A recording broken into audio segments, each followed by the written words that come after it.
Michael Castillo y Luis Manuel Otero Alcántara han sido juzgados. Un tribunal cubano definirá en los próximos días si son merecedores de las penas de 7 y 10 años de prisión que la Fiscalía solicita para ellos. Bueno, más bien en este caso, como en muchos otros motivados políticamente en Cuba, los jueces cubanos legitimarán con su nombre una decisión que ya ha sido tomada previamente por quienes durante varios años han hostigado y reprimido a ambos artistas.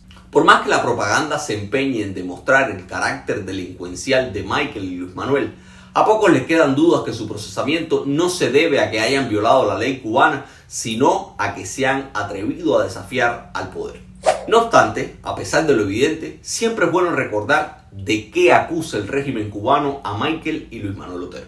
La respuesta demuestra no solo la real motivación detrás de sus juzgamientos, sino también la forma abyecta en la que se comporta el poder cubano cuando de reprimir el disenso se trata. Comencemos por Michael Castillo, el Osorbo, quien se encuentra detenido desde mayo del 2021, mucho antes de las protestas del 11J.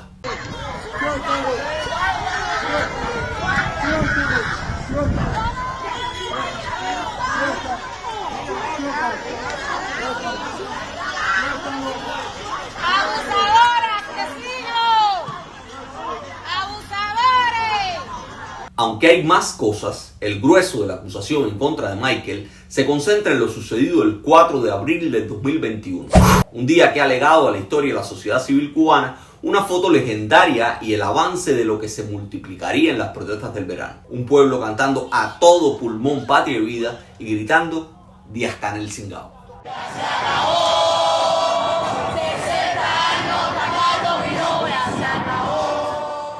Pero ese día todo comenzó antes de que Michael, el Funky, Luisma y otros cantaran Patria y Vida con San Isidro y ante la mirada atenta de la policía.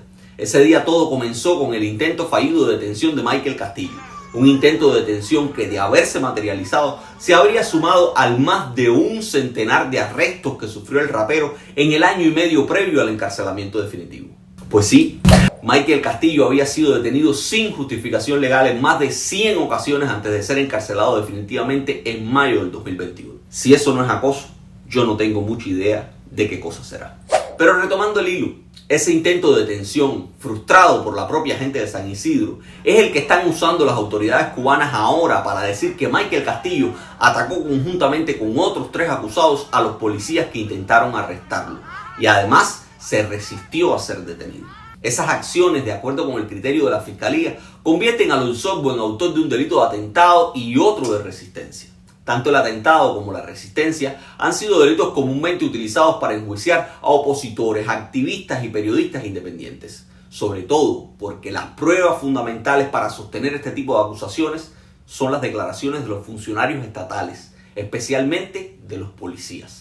Los mismos policías de los que hemos visto videos violentando gente, tirándola por la cerca de unos carnavales e impidiendo que la gente haga lo que la ley no les prohíbe.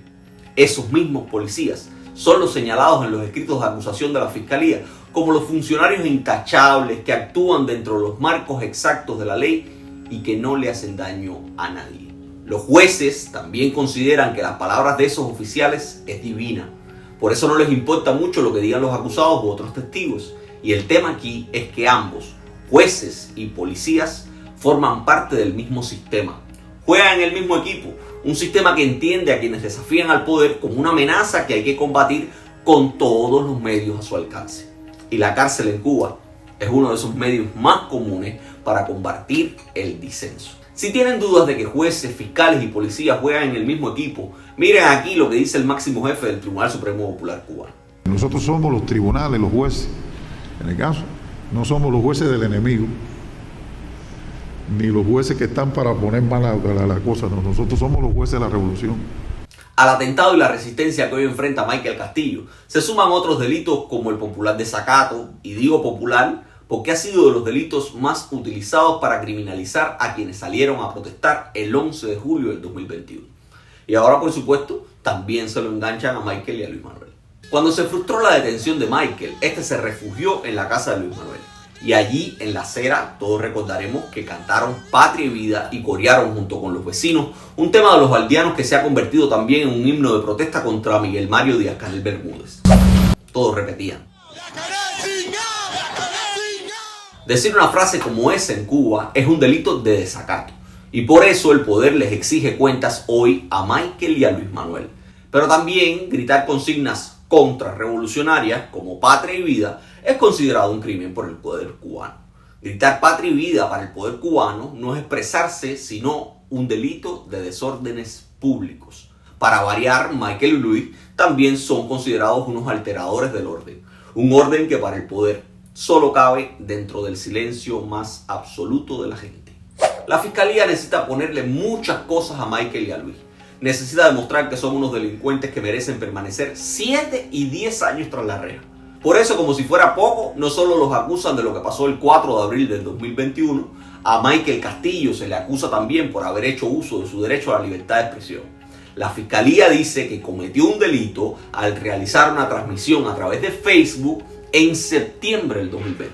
Una transmisión que, según la fiscalía, es un delito porque en ella Michael responsabilizó injustificadamente a los diputados a la Asamblea Nacional del Poder Popular, Miguel Mario Díaz-Canel Bermúdez, presidente de la República, y a Manuel Marrero Cruz, primer ministro del país. ¿Y por qué lo responsabilizó? Por la falta de recursos médicos para solucionar las enfermedades que presentaba la población como consecuencia de la COVID-19. Por cierto, tanto el presidente como el primer ministro y los diputados todos son los responsables de que en 2020, en plena pandemia y sin turismo, en Cuba se invirtieran 50 veces más en la construcción de hoteles que en salud pública y asistencia social. Pero claro, es Michael un delincuente por decir públicamente que son los poderosos, los gobernantes, los responsables de las penurias del pueblo cubano. El mismo pueblo que no tiene medicina, pero tampoco puede acceder a los hoteles. Pero aún así, a pesar de que no debería ser delito interpelar al poder y responsabilizarle por los resultados de su gestión, la muestra más clara de que esto es una venganza en contra de Michael y Luis Manuel, un acto alevoso del poder, es que Michael nunca fue señalado por esa transmisión hasta ahora. Básicamente casi un año después es que la fiscalía, luego de haber buscado elementos para engordar su acusación, considera que Michael tiene que responder por haber mentido al señalar a Díaz-Canel y a Marrero como los principales responsables de la falta de recursos médicos y de la situación imperante en el país. Si alguien tiene dudas de la falta de libertades en Cuba, remítase sencillamente al documento en el que la fiscalía expresa los motivos de la reclusión del ganador de 2 premios Grammy, Michael Castillo Pérez. En otras palabras, lo que dice ese documento es que el gobierno del país no es responsable de nada de lo que pasa en Cuba y que quien se atreva a señalarlos como tal merece cárcel. ¿Sabía usted, Díaz-Canel, lo que mi gente sufre? Cuánto perdemos con una vida en desastre o derrumbe. Sé bien que mi verdad te tienen con incertidumbre. Entonces que asesíname pa' que más nunca alumbre. Pasó más de un año desde que Michael Osorbo dijo lo que dijo en su directa de Facebook. Nunca a nadie le llamó la atención, ni tan siquiera le impusieron una de las tan comunes multas amparadas en el decreto ley 370. Eso es una muestra de cómo el poder juega con el tiempo y las circunstancias. Lo mismo hicieron con Luis Manuel, a quien más de un año después de su performance Drapeao, lo vuelven a acusar de ultrajar la bandera nacional. Drapeao era el nombre de aquel performance en el que Luis Manuel Otero utilizó la bandera como su segunda piel. Aquel por el que sufrió 12 días de injusta prisión y por el que casi le celebran un juicio sumario que terminó suspendiéndose. Y se suspendió no porque fuera injusto o no existieran bases legales para su impulso. Se suspendió en aquel entonces por la presión de los amigos de Luis y de la sociedad civil cubana e internacional. Fue así que luego de casi 2 semanas en prisión, Luis Manuel fue excarcelado en marzo del 2020. Pero el nuevo juicio que acabó de concluir y la prisión que sufre Luis Manuel Otero Alcántara desde el 11 de julio del 2021 demuestran que mientras se esté al alcance del poder cubano, nunca se está en libertad. Por eso Luis Manuel, después de más de un año de haber sido acusado de ultraje a los símbolos de la patria por su performance, después de haber sufrido prisión por esos hechos, después de haberse suspendido su juicio e incluso después de haber sido excarcelado, lo que pudo haber sido considerado como una muestra de que las autoridades entendían que esa conducta no merecía la prisión, pues después de todo eso, el poder cubano, en una situación mucho más favorable para ellos, decide volver a revivir aquel juzgamiento. Decide recordarle a Luis Manuel y a los cubanos todos que sus decisiones, las del poder, solo responden a lógicas momentáneas, pero no a la racionalidad o a la justicia. deciden recordarle al mundo que para ellos el tiempo es un factor que siempre juega en su favor y que sus decisiones de hoy no son vinculantes para el mañana.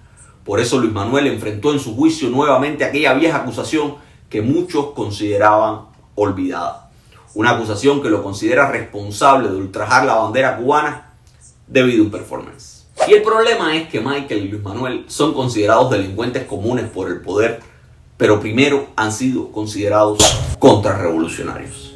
Y permítanme un detalle más para explicarlo.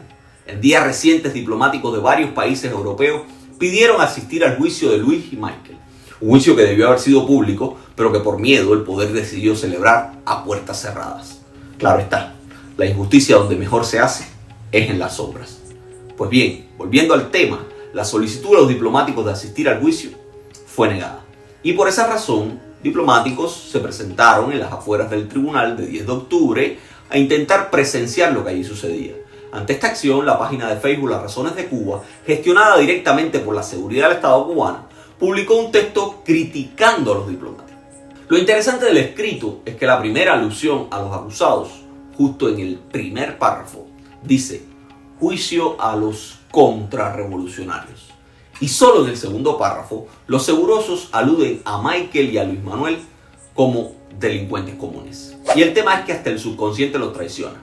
Lo más importante para quienes defienden la seguridad del gobierno y la clase política que rige hace más de 60 años los destinos de los cubanos es demostrar que Luis y Michael encajen dentro del perfil de contrarrevolucionarios, que para ellos es lo mismo que ser el peor de los criminales. Un contrarrevolucionario en Cuba es menos que una persona y por ende ser encasillado en cualquier delito común es realmente lo de menos. El juzgamiento de un contrarrevolucionario, como dice Las Razones de Cuba, es tan performance como el trapeado de Luis Manuel.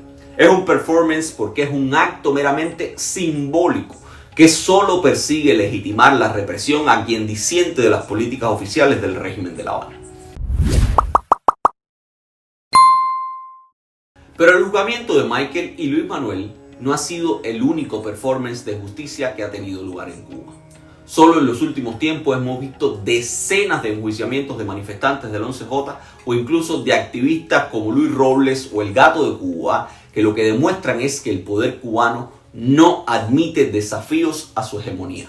Es verdad que en una Cuba con centenares de presos políticos no solo debemos poner la mirada en Michael y Luis Manuel, pero tampoco debemos dejarlos solos.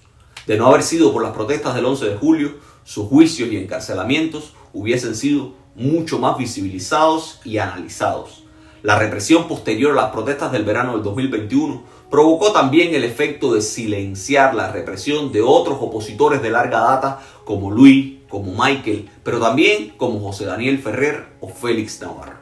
La ola de represión multiplicó las víctimas y también obligó a que la sociedad civil tuviera que ampliar su atención y sus reclamos. En esa diversificación de esfuerzos, los más afectados fueron los que habían recibido apoyo desde siempre, los que habían resistido durante muchos años la represión y que desde su presidio hoy vuelven a demostrarnos su resiliencia. No obstante, más allá de la atención que requieren todos los presos políticos cubanos, Michael y Luis Manuel son un símbolo que desde antes del 11 de julio demostró cómo en Cuba la política opositora sí puede popularizarse, por lo que demostraron desde San Isidro y sobre todo ahora después del 11J, es que el poder necesita quebrarlos o mantenerlos en el aislamiento de una prisión. Hasta hoy el poder no ha podido quebrarlos y por ende de su juicio no creo que pueda esperarse otra cosa que no sea la legitimación de su aislamiento. Un aislamiento que no parece ser suficiente para el poder con la mera prisión. Un aislamiento que implica que a los amigos, a los activistas y a la gente que puede dar su apoyo a Michael y a Luis, que puede contar su sufrimiento, se les impide llegar a su encuentro. Un aislamiento que incluye que quienes intenten acompañar a Michael y a Luis en este proceso también sean aislados. El juicio de Luis y de Michael puede que no sea el único juicio político por el que los cubanos tenemos que preocuparnos, pero sí parece ser el fin del más reciente ciclo de protestas populares que ha vivido Cuba. Un ciclo de protestas que muchos consideran fue iniciado por el empuje del movimiento al que ambos pertenecían, San Isidro.